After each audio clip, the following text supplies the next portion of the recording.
Welcome to the Filmlings Podcast. A bi-weekly podcast where we analyze all that goes into effective filmmaking. I'm Jonathan. And I'm Alex. And this is episode 58, Hepburn versus Hepburn, round 2, the Cukor Corner. Say that 5 times fast. Cukor Corner, Cukor Corner. I can't do it. I dare you to do it at home. And we're not totally sure if it's even Cukor or Cukor or whatever, so we'll just have to wing it. We're not liable for any injuries that may happen to your mouth. If anyone is wondering why we're so chummy today, it's because we're in the same room. We are. It's rare. I don't want to say had. That feels like it was an obligation. I had the chance to come home to see my family after a very long season in New York and moving back to LA.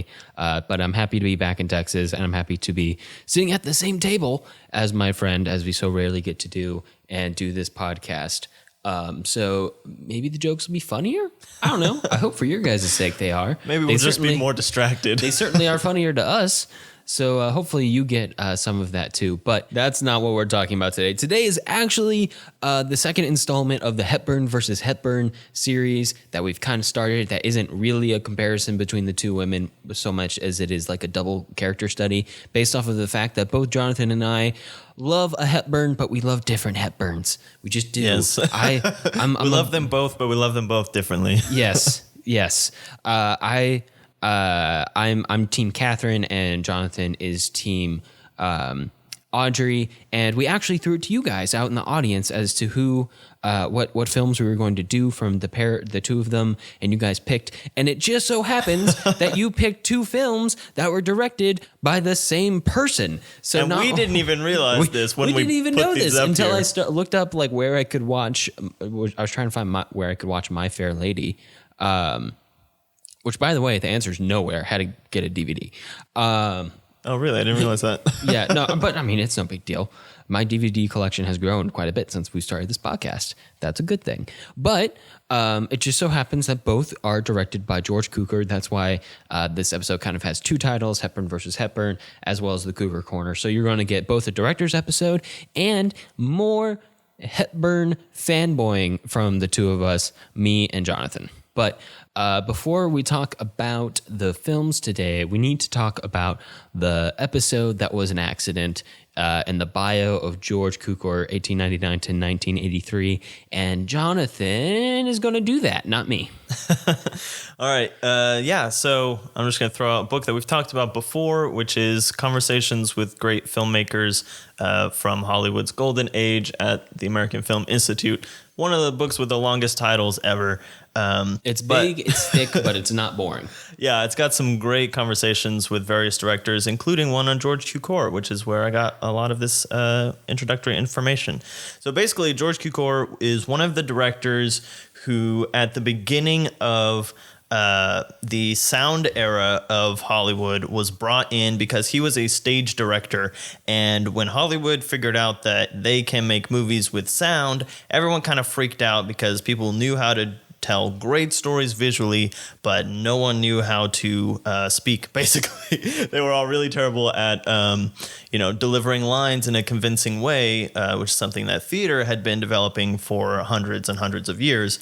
So many stage directors were brought in to kind of consult on certain films, and others just to start directing films with audio so that Hollywood could kind of figure it out and pull from another entertainment medium that had already figured that aspect of storytelling out.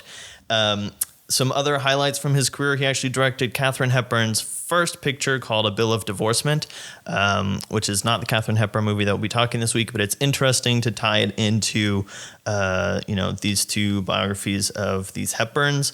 And another just interesting milestone is that he directed... It's the Katharine Hepburn movie that we deserve, but not the one that we're talking about right now.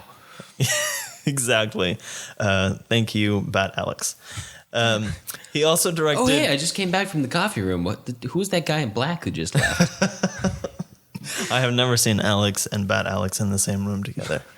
Who's Bad Alex? We'll never know. We'll never know. George Cukor also he started directing Gone with the Wind, did a lot of the casting and set building and several weeks or months of shooting, and then he was kicked off the project for unknown reasons. Even to him, he wasn't really sure why. And apparently some of the actresses would still come to him like after they were done shooting and kind of just get some one-on-one training with him. Covert director. Exactly. Secret he called director. it like moonlighting. But anyway, that's a very big movie that he could put his name to at least part of. He said that most of the scenes that he shot when he was on the project actually ended up in the picture.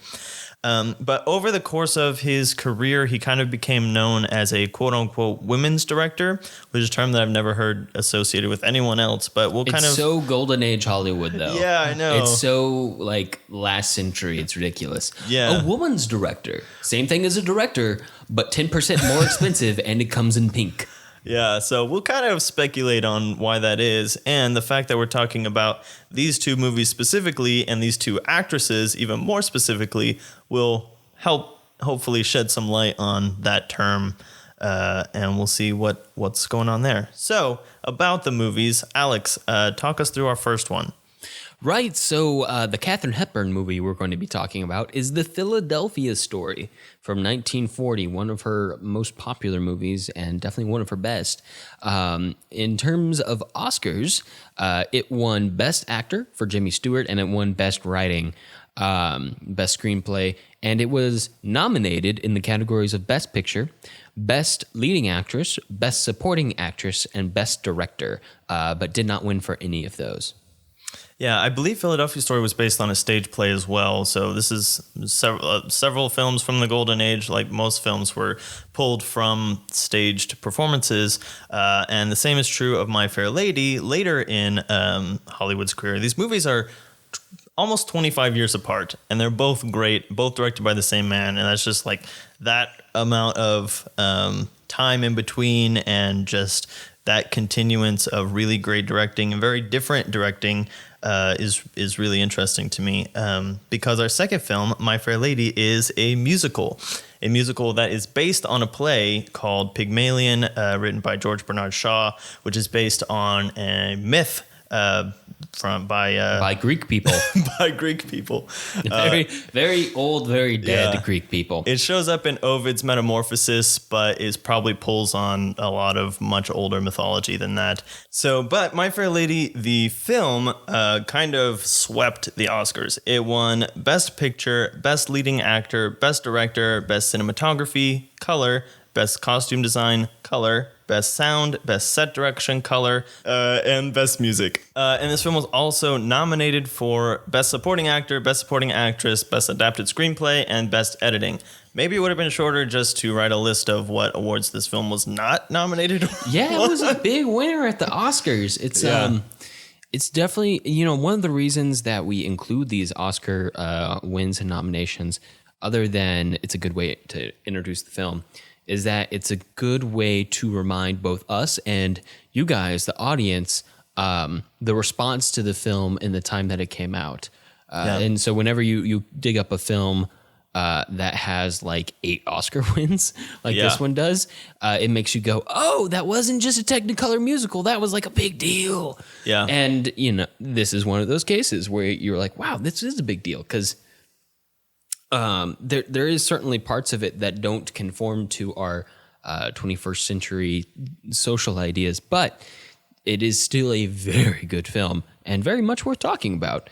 And of course, it's got that nice classical root to it that helps it maintain its longevity, being based on a myth and all. Yeah, and especially coming out in 1964, which is a year in which a lot of musicals that have stood the test of time came out, including Mary Poppins, A Hard Day's Night, The Unsinkable Molly Brown, and just a lot of others. This was kind of like in a boom of musical time in Hollywood. And we've talked about some of musicals in our musical episode, so it'll be interesting to bring some of that conversation into this one. But we are going to start off with digging into the Philadelphia Story from 1940. So, Alex, why don't you kick us off with that? Okay, I will kick you off. kick off the story. Okay, so The Philadelphia Story is a comedy starring Katharine Hepburn. She plays the elder daughter of a wealthy family who's kind of had a bit of love troubles in her past. She married maybe childhood sweetheart is the right name, but someone who she grew up with, but then didn't get along with when they were married. And that man is played by Cary Grant as C.K. Dexter Haven. And their marriage falls apart really fast. It's kind of like the first shot of the film is him getting kicked out of the house. And then pushing her in the face. Yeah, which is kind of violent in retrospect, but maybe it wasn't considered as violent at the time. Well, it's also a plot point It because does become a plot point. Someone catches it on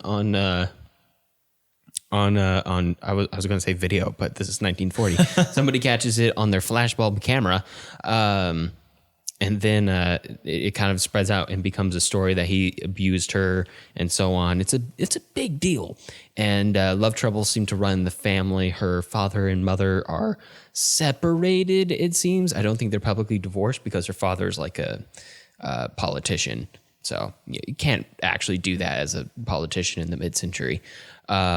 But anyway, she's getting married again. And that's where we are at the start of the film. She's getting married to a nouveau riche person. I probably slaughtered that term. Nouveau. Nouveau riche. A man named George Kittredge, who is kind of scummy, as we learn over the course of the film. But he is a man who started off as poor and then became rich. And she thinks he's wonderful because he's a man of the people and he's everything that her ex-husband, C.K. Dexter, is not. And she's planning on marrying him. Of course, her little sister doesn't want her to marry this George Kittredge person. She wants her to get married to C.K. Dexter again. And of course, C.K. Dexter Haven, Cary Grant's character manages to rope in some reporters because I think the plot gets a little complicated, and it's a little. Oh yeah, a little. And he kind of wants to stir up trouble at this wedding because he's not totally over he her. Has some other external pressures on him that's kind of forcing him into the circumstance. Oh, that's true. I forgot about that. It is very complicated. Yeah, it is very complicated. And I don't want to talk about them here because they kind of become bigger plot points, bigger reveals down the line. And even then, the specifics of the reveal don't matter so much as the fact that the what is what they mean. So and it kind of reveals how scummy George Kittredge is. But anyway, the reporters who get brought in are played by none other than James Stewart on the one hand, and then who plays Mike Connor, and then he has a partner who is his photographer, Liz Embry, and they're like kind of a thing. Kind of not a thing. It's an unacknowledged thing where she likes him and he sees that there's a thing there, but is kind of putting off any kind of romantic. Yeah. Let's not put labels on it. They set their Facebook relationship to "It's complicated." It's complicated. That could be the title of this movie, but let's not name our movies that because that's a lazy way to name movies. But anyway, Jimmy Stewart is a publisher and definitely not a member of the upper class, and he kind of hates the upper class. He's also like a poet on the side. Well, yeah, he wants to be a poet and uses journalism to pay the bills. Is what it kind of. So he can't be a poet because poetry doesn't feed you. And so unless you have a patron. As we get into. As that ends up being an insult over the course of the film. And you kind of end up with all of these characters in one house. And due to some interesting circumstances, some characters pretend to be other characters for a part of the movie. I don't want to delve too far into the ins and outs because they're all fairly surprising and very fun to watch. I don't want to ruin this experience if you haven't watched this movie. Plus, it just gets complicated and bogged down. Yeah. But over the course of the film, Tracy kind of delves into changing her worldview and learns to have compassion for the weakness in humanity that she didn't have when she was married to C.K. Dexter Haven. And in herself also. And in herself as well. She learns to be kind to herself over the course of the film. Or to be real with herself, at least. At least real with herself, you're right.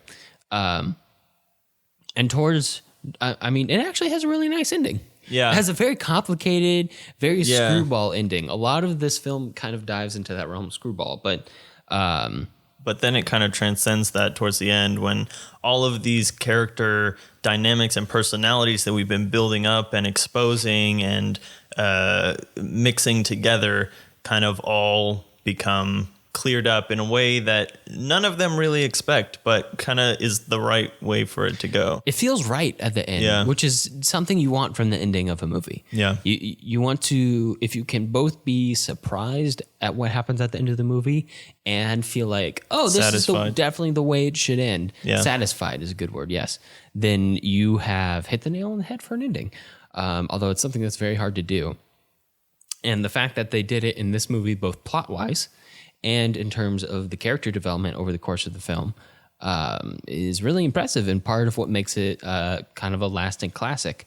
And of course, the fact that you have so much star power on screen is definitely helpful. I mean, just putting Cary Grant and Jimmy Stewart into the same movie on its own is like a big deal. But then also putting Katharine Hepburn in there, in the middle, kind of like caught between them, is amazing. Yeah. And Katharine Hepburn's so good in this movie. Yeah, she is. We get to see a lot more depth to her than we did in Bringing Up Baby, where she was a lot of fun, but the same kind of quirky character mostly throughout. And this one, she goes through the ringer, man. Like her emotions and her introspection just all gets laid out, and she carries it all brilliantly. There are points where she's very fun and she's putting on airs and tricking people, and then there are points where people have kind of slapped reality in her face, if not literally. And she has to come to terms with that, so we definitely see a maturation of her abilities in this film, and just how she can definitely carry an entire film on her shoulders, even though she has some of the weight lifted off by her co-stars in this one specifically. Right. It's such a good cast. Yeah, it's great. Yeah. And, in Bringing Up Baby, she played a very, like you said, a very crazy, fun character. And I think her character in this film is also crazy and fun in a different way because it's a different character, but at the same time she's very real. It's almost like her fun, crazy quirkiness in this is a cover-up of some other stuff that's underneath. It's like an onion. It has layers. Yes. We're now comparing Katharine Hepburn to Shrek, but in a good way. Good way. I mean, she has a lot of different strengths and a lot of different weaknesses. It's just a really good character. Yeah. There's a lot of meat to chew on in that role for Katharine Hepburn, and she uses it, and it's wonderful. Yeah. And yes, the performance is transatlantic in nature, which we've touched on before. Yeah, and it's not a bad thing. I think it definitely dates movies to a certain extent. But I love it. I love that whole vibe. Yeah, just because a movie is dated doesn't necessarily mean it's bad. It just means you have to know what to expect. And in this movie, it just means that people talk a bit differently. And even the classism in the film is pretty transatlantic. I feel like a lot of that the classism is very transatlantic. Comes from a very European sensibility. Yes, it's like either you're an aristocrat or you're part of the scum. Right. And you can't pretend to be not scum just because you have money. Yes. And I don't We even get into that in My Fair Lady. So yeah, and I don't even know if like a reporter, you would technically consider them lower class. Yeah. Except for the fact that they're not the uppermost class. Right. I think that's what really the division they're working on off of this film. It's like either you're the 1% or you're trash. But we even saw that division specifically with an heiress and a journalist in It Happened One Night. So these are like very well established dynamics. And I think one of the reasons that this role fits so well for Katharine Hepburn is it kind of draws off of her upbringing. I was about to say she wasn't super rich, but her family was kind of super rich. Like they grew up in the upper crust of Connecticut, East Coast, not Philadelphia, but still East Coast, with a lot of money and a very nice house and a big old farm that they didn't actually have to farm on. And so Katharine Hepburn was very much upper crust, both at the start of her life and then, becoming a Hollywood actress tends to keep you upper crust. as she would bring around characters like Howard Hughes. She did. Yeah.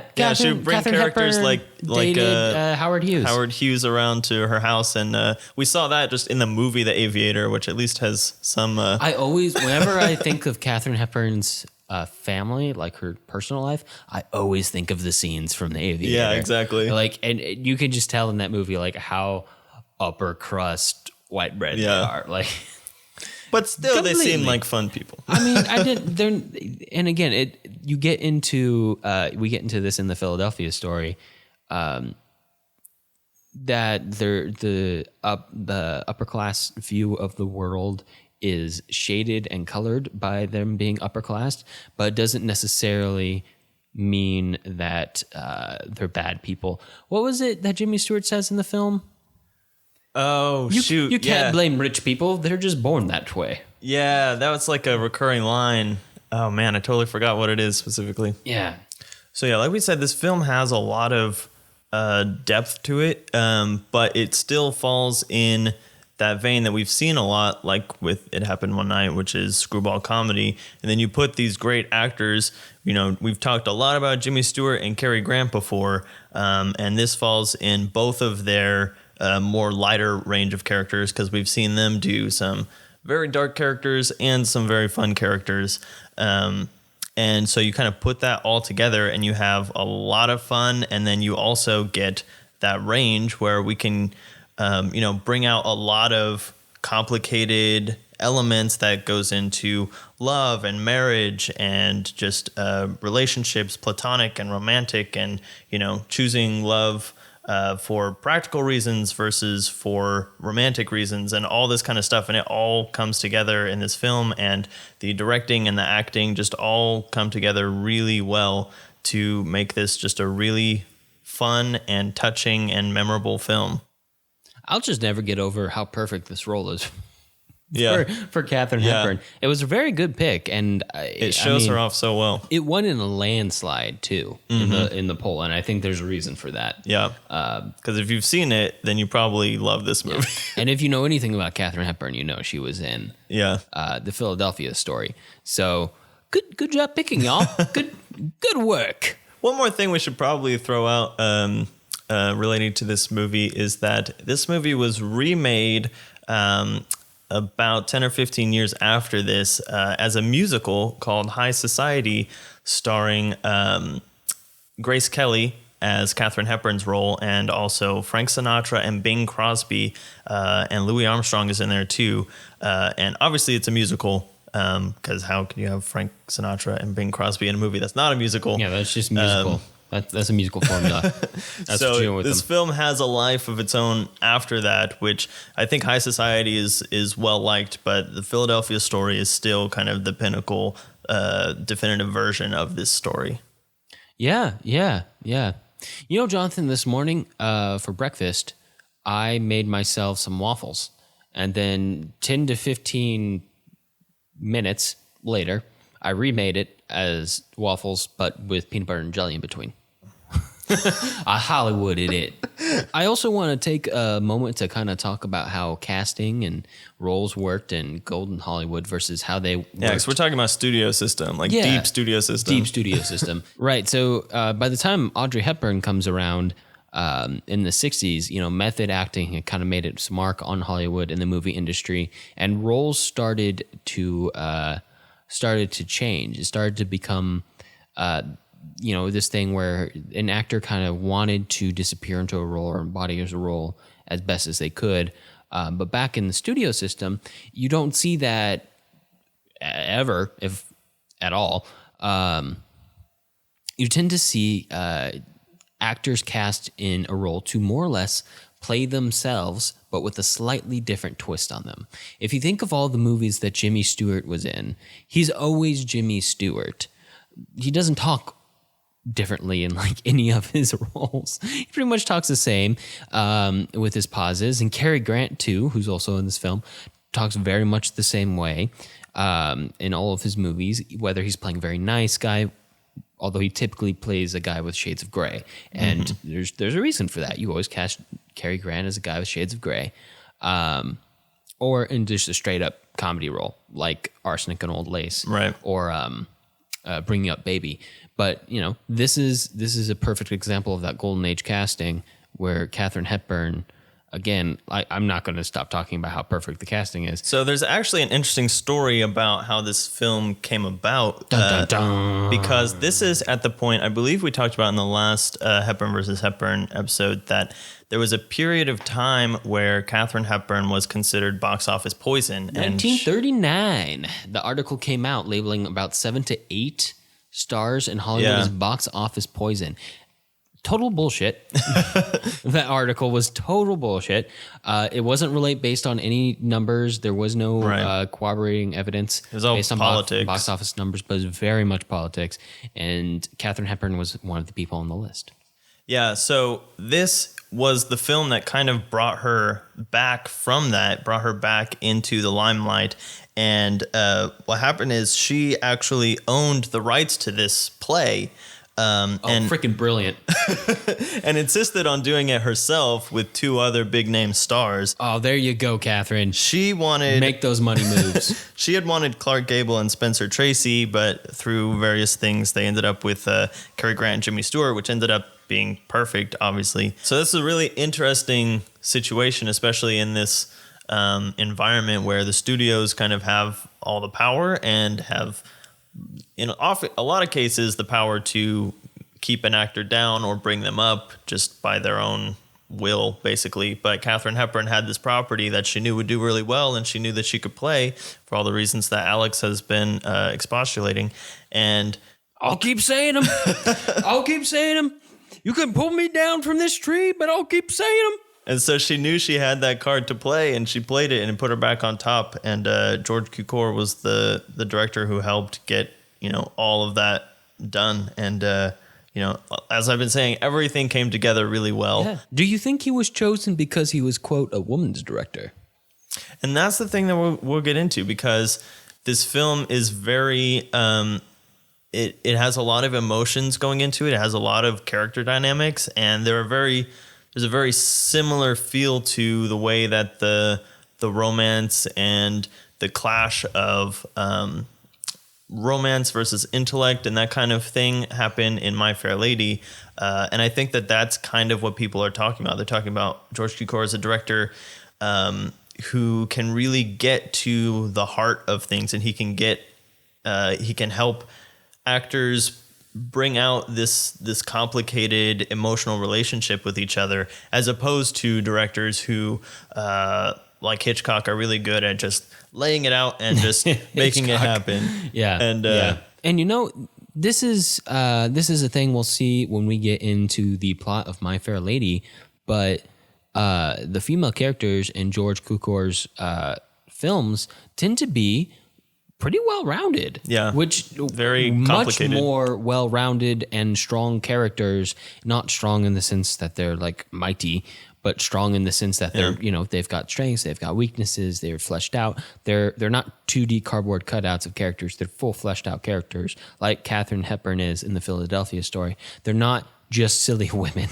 Yeah, and that's actually one of the things that he talks about in this interview, is that And by just silly women, real quick, I just want to flesh this out.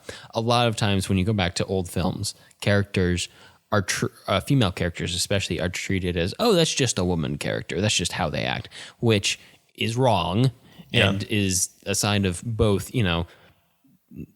not right social views, but also just lazy directing, lazy work. Yeah. And writing. At a fundamental level. Yeah. All of the characters should be real people. George Cukor was there to help make that happen in these films. Of course, with a personality as strong as Katharine Hepburn, it's hard for that to not happen right, exactly. in your movie. Like, it's just going to kind of just happen by default almost because she's there. Yeah, she wears the pants in the movie. Literally, she was famous for wearing pants. And if you noticed, the little sister character in the film wears pants at the beginning too. She does. She does. And one of the reasons, it used to be that women didn't wear pants unless they were doing sporty things. And Katharine Hepburn did do sporty things, but then she also just wore pants in public. Yeah. And that's even a joke in the movie, that she can jump up on the horse, and then George Kittredge, the loser guy. Yeah, he's trying to get on the horse and just falls off. But yeah, that's one of the things, going back to female characters, George Cukor was talking about how in a lot of other kinds of movies like Westerns, there's a female character in there as, in the whorehouse or just like as the damsel in distress or whatever. There's all these caricatures. And he was kind of lamenting the fact that there are not a lot of very well-developed female characters. And he also talks about another interesting dynamic is that there were a lot of male stars at that time who flourished in genres like Westerns and stuff where they could play the tough guy really well, but they couldn't act with women or with women who had a lot of depth to their characters. And so you have to pick out actors like Jimmy Stewart and Cary Grant who have that lighter side to their personality and to their on-screen persona. They're okay with being sensitive on screen. Yeah, they can be sensitive. They can be tough when they need to. But yeah, there's certain people that George Cukor can bring together in order to get all of that depth to come across. Because if you have the depth in the script and in the female character, but not in the male character, then it's all going to kind of fall apart because it's all one-sided. Yeah. And that makes the films, when they're not just all 2D cutouts, it adds to kind of that longevity factor that I like to talk about with films. And certainly both My Fair Lady and The Philadelphia Story have kind of stuck around. Yeah.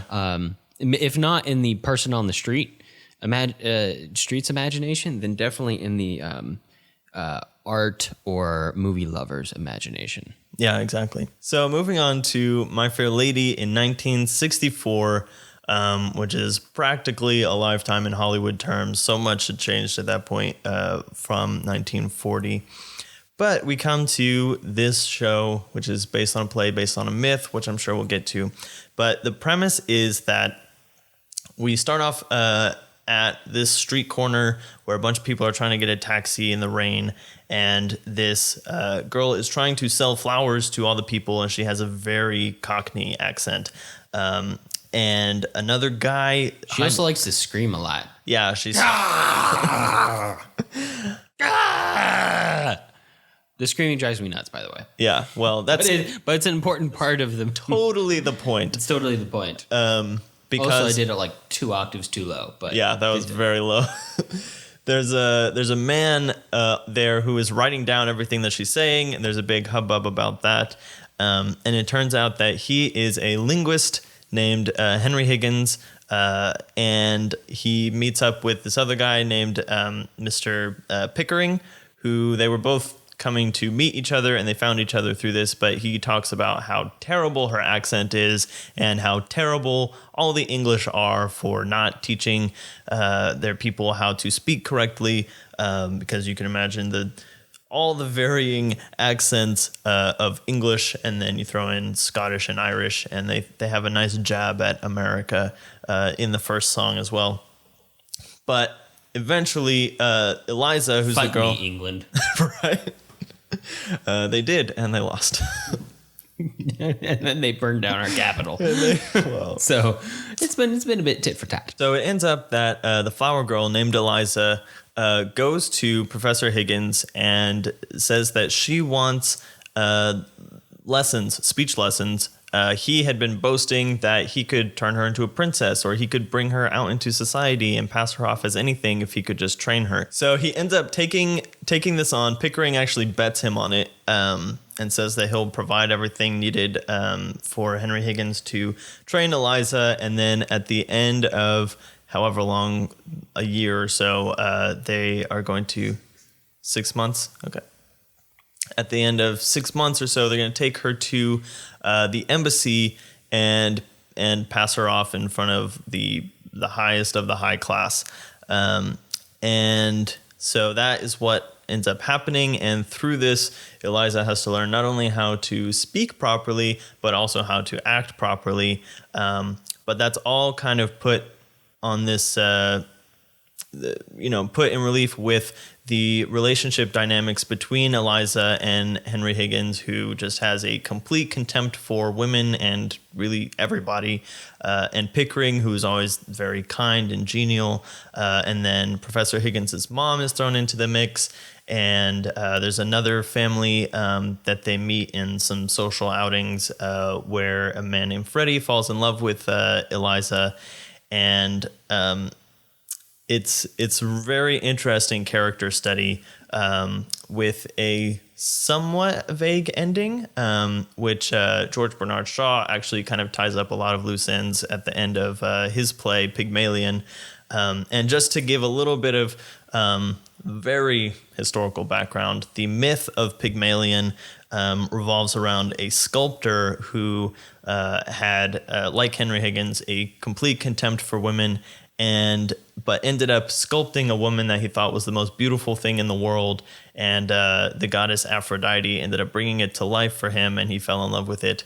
And so it's kind of this underlying theme, from that weird Greek thing that the Greeks like to invent a lot of strange romance stories. But from that, George Bernard Shaw brought a story about what happens when we have created something that we're extremely proud of, and what is our relationship to that, and what is a healthy relationship to that, and what is not a healthy relationship to that, and what does that look like when that creation involves another human being, and how you treat that person. So there's a lot that goes on to this, like we saw with the Philadelphia story, but all of those levels of relational complexity are brought out very nicely by George Cukor, and actually played by, so Eliza obviously is played by Audrey Hepburn. I should have said that at the beginning. And Rex Harrison plays Professor Henry Higgins, who is our other lead. And Rex Harrison actually played Henry Higgins in George Bernard Shaw's play Pygmalion on the stage. And so he has brought his original portrayal into the film, and I believe that Eliza's dad is also the same actor from the stage. Maybe not the original actor, but he played it for several years. Eliza's dad is just a great character. Oh, a complete bum. Yeah, but he loves being a bum, and that's the greatest thing. I mean, at least, you know what? If you're going to pick something to do, you might as well be good at it. Yeah. So if you're going to be a bum, be a good bum. He sings an entire song about other people doing work for him. Yeah, he has, his whole philosophy is that he knows that he doesn't deserve the money, but he's going to ask people for it anyway, because he needs to eat and drink just like anybody else, and drink way more than anybody else. Yep. And, relationally, and especially talking about what we just talked about with how George Cukor treats female characters, it's interesting to see the transition in Higgins' perspective of Eliza over the course of the film, to see her go from this thing that he's sculpted, to reference back to the myth, to realizing that she's a full human being with thoughts and feelings and strengths and weaknesses and emotions, wants, desires, all that stupid shit we do as humans. And so, you might start off this film thinking that the Audrey Hepburn character is almost mistreated, not in the same way that the Katharine Hepburn character is treated in the Philadelphia story. But over the course of the film, you really see that the perspective of her is definitely being coded by the perspective that Higgins has of her. Yeah. Which is a really clever way to do it, to kind of align the audience with his growing perspective of realizing that women are people too. Yeah, because there's the film and the whole story is kind of based on this understanding of classism, in that, kind of correlating the lowest of the low class with dirt, literally. There are so many epithets that Henry Higgins uses for Eliza, like and this squashed cabbage leaf for this baggage and all that kind of stuff. Even just terms of like art direction, like all of the poor people are literally just covered in dirt. Yeah, even when it doesn't really make sense that they're covered in dirt, like why Eliza has dirt on her face constantly at the start of the movie doesn't make 100% sense. But they also say, like, she's never taken a bath before. Like, that's Well, that would another explain the plot dirt. But yeah, it's and Cukor talks about Also, like, oh my God, what is the smell? I know, Oh, but no. you kind of get that whole sense through the art direction, which is one of the things I want to talk about because that street where they are You at the know, it's beginning. won an Oscar. Yes, I know. It is all brown and just like grimy and dirty and browns and greens and earthy colors.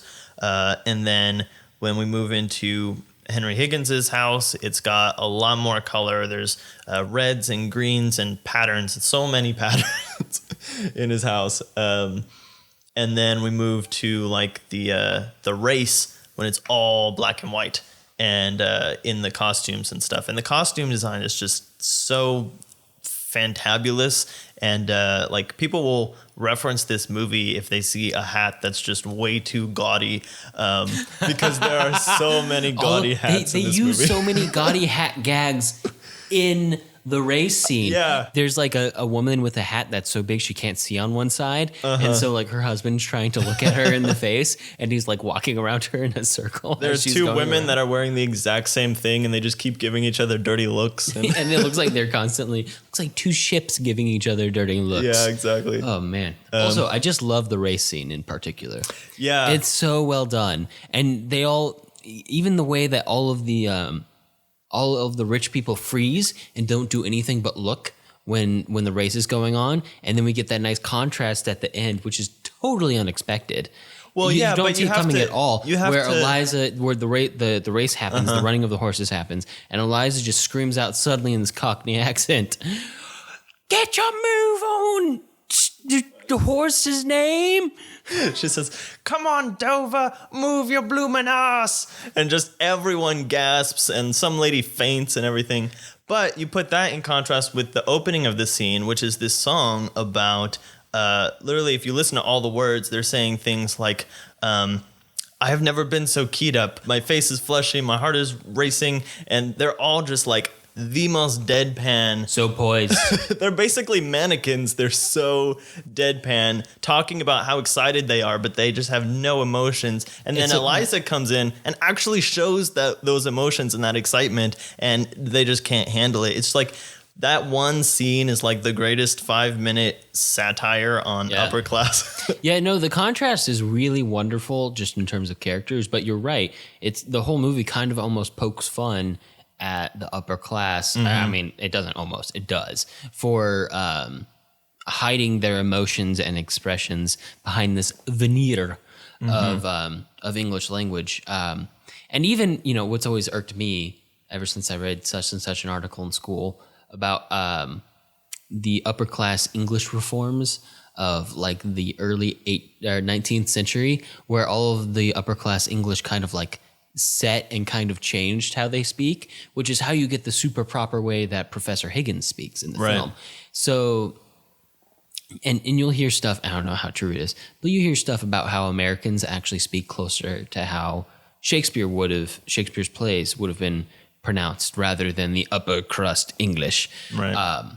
So, when Professor Higgins like bashes Americans in that opening thing, Yeah, and there's so many levels. I mean, things like, we wouldn't have spelling if we didn't have a dictionary. As soon as someone decides to write down the rules, start existing, and suddenly some people are wrong in how they spell things or whatever. So, audience, I want you to think about whether or not there are rules written down for the Filmings podcast.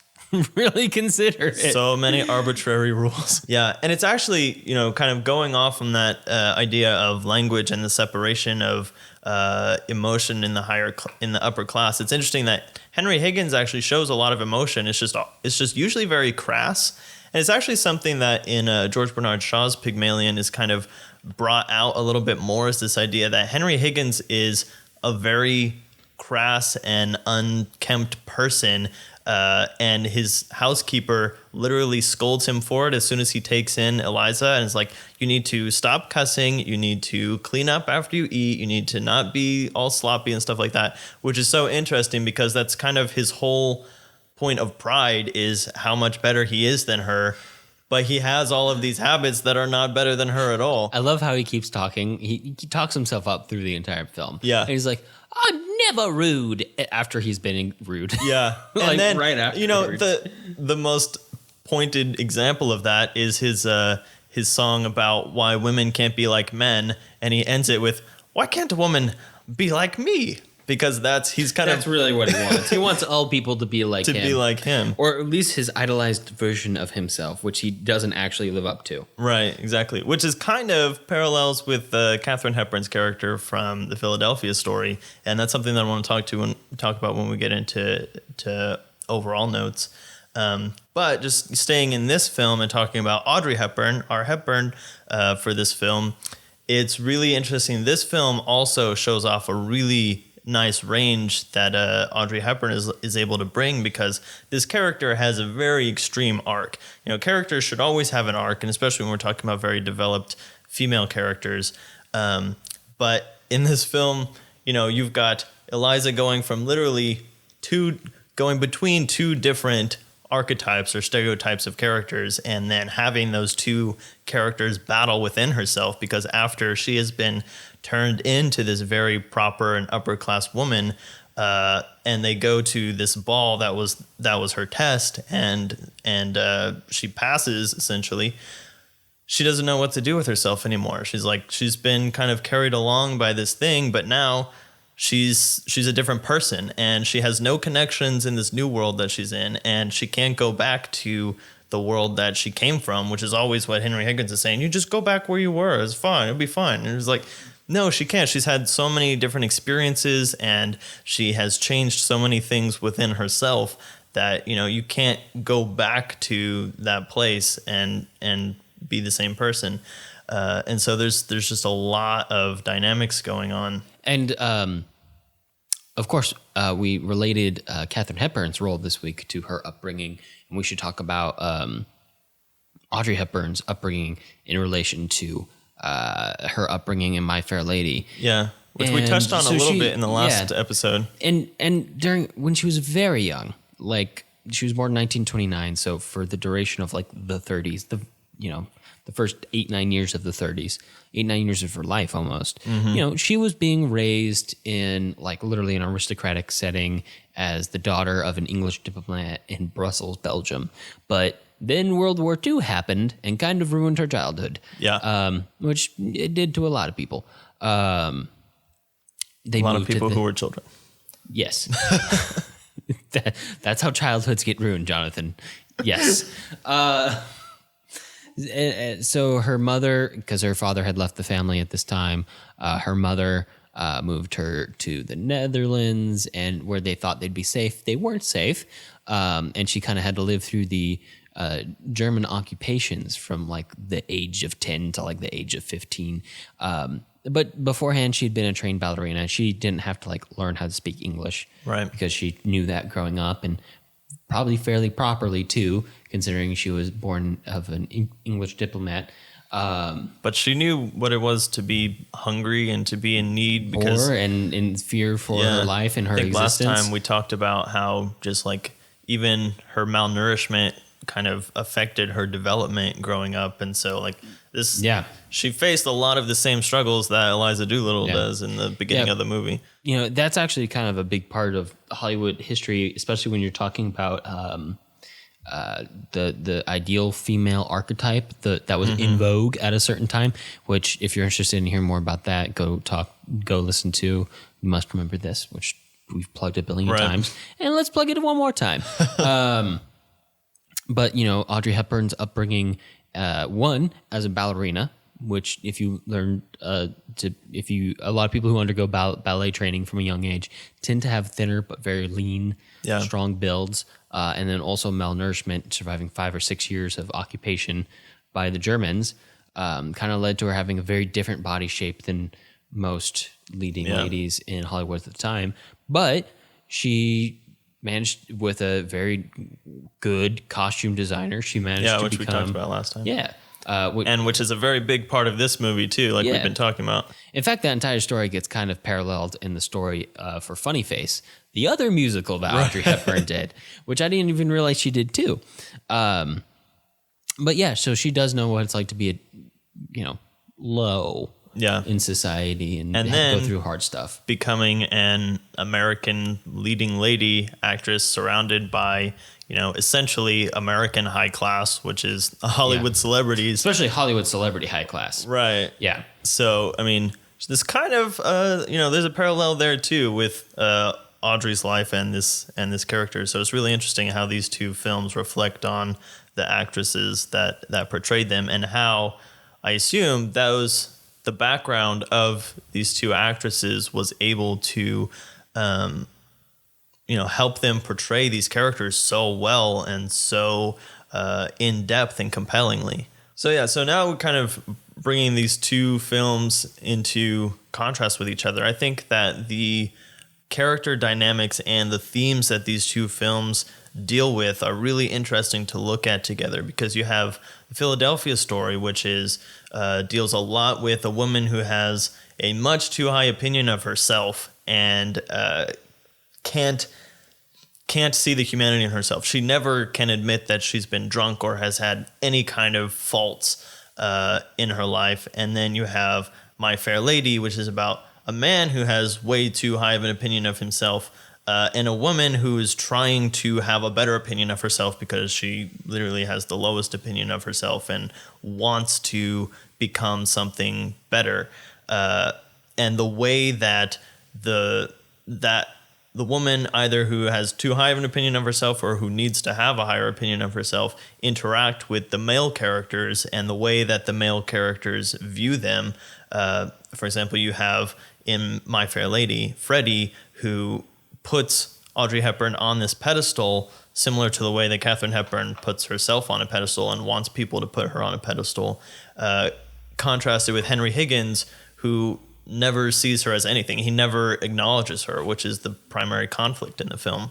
And so there's just so many different man-woman relationships that go on, and that through the different dynamics in these two films coming at it from two different angles kind of flesh out this really broad swath of the human experience in a way that, again, George Cukor is able to let these actors kind of do their thing and bring out these great emotional moments in a way that other directors who are more geared towards like heavy action scenes or scenes of really strong masculinity maybe wouldn't have the ability to bring out in the most compelling way.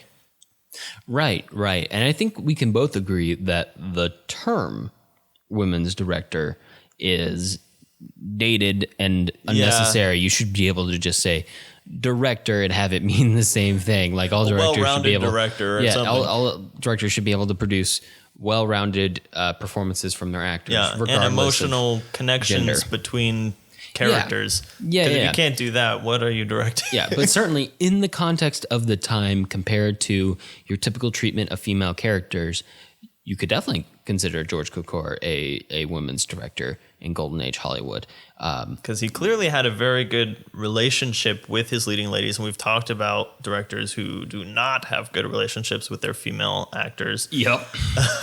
Yes, we have. Yeah. But I mean, even just the little story about the actresses in Gone with the Wind, like Vivien Leigh, who would come to George Cukor even after he was kicked off of the project for advice, shows that rapport and that, relationship that he was able to build with his actors. Yeah, in a it way sounds that, like some actresses were getting some direction from him that they weren't able to get from your typical director in Hollywood. Right. Which is great that he's able to provide it. It's also a shame that, it took so much time for the standard director to be able to provide that. Yeah. But it's good that he was able to do it. And of course, we have to remember that the focus of this episode is the Hepburns. And certainly Cukor's job in both of these films was made tremendously easier by having two women with such massive star power and massive talent. And range. Just range of emotions and abilities. Yeah, and two very fitting roles. It's just, in both cases, it's just a really perfect cocktail for a good movie.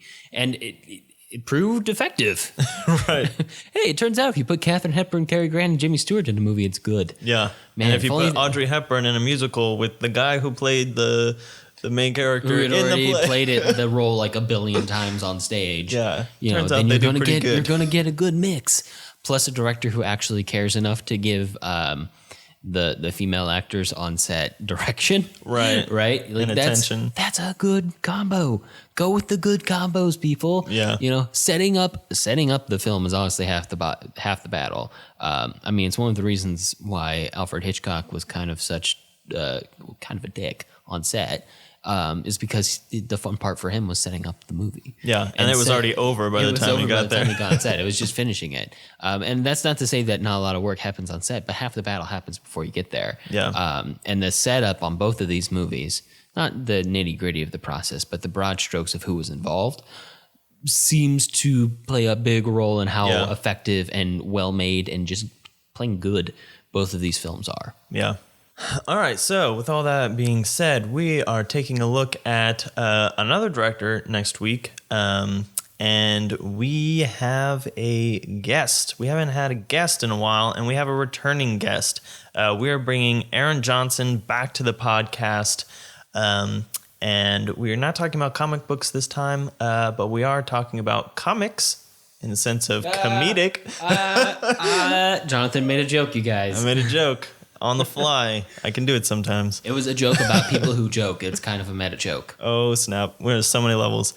But yes, we're talking about the director Mel Brooks, who's created a career on comedy. And the specific films that we'll be talking about will be Blazing Saddles from 1974, Young Frankenstein, also from 1974, and High Anxiety from 1977. Yes. That is correct. That will be Those a are the movies very that are coming. interesting mix and a very fascinating conversation, I'm sure, with Aaron. Yeah, it should be a very fun week. Very fun set of movies to watch. I know we have a lot of weeks where the movies are kind of heavy, but I certainly wouldn't call any of these films heavy. No. They're very, very... They do have some themes in them, though, especially if we're talking about Blazing Saddles and True. stuff like that. That's So that'll true, be some great, a lot of conversation to go on. Yes. Lots of the conversation that happens. And then we put it on a thing that's online, and that's how you get podcasting. Boom. Yeah. We just let you behind the curtain. Yeah, oh gosh. It's amazing. Behind the curtain with the filmlings. Well, that's about all the time we have for this episode. If you have movie suggestions for us or just want to reach out, I can be found on Twitter at JSSatchel. And I'm at Alex Garinger. And to find links to things that we talked about today, you can view them on the blog at thefilmlings.com. If you like the show, let us know. Leave us a review on iTunes so other people know what we're all about. We definitely appreciate it. Talk to you next time. All right, see ya.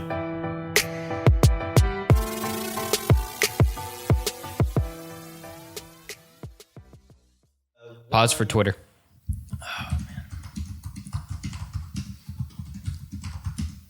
End of Twitter break. I'm putting that in there for the editor. I still don't know how these get edited. I think it just happens magically. It just kind of, they just kind of pop up. But you don't even know if they are edited because you don't listen to them. I have no idea. I could just be putting up You could be putting on monologues. I wouldn't know. I just cut myself out of the podcast entirely, or you out of the podcast entirely. Who knows? Separate them into two tubes. Exactly.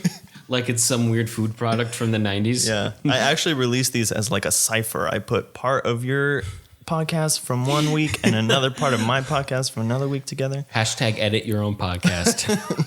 Choose your own podcast adventure. Your own podcast adventure. Oh gosh.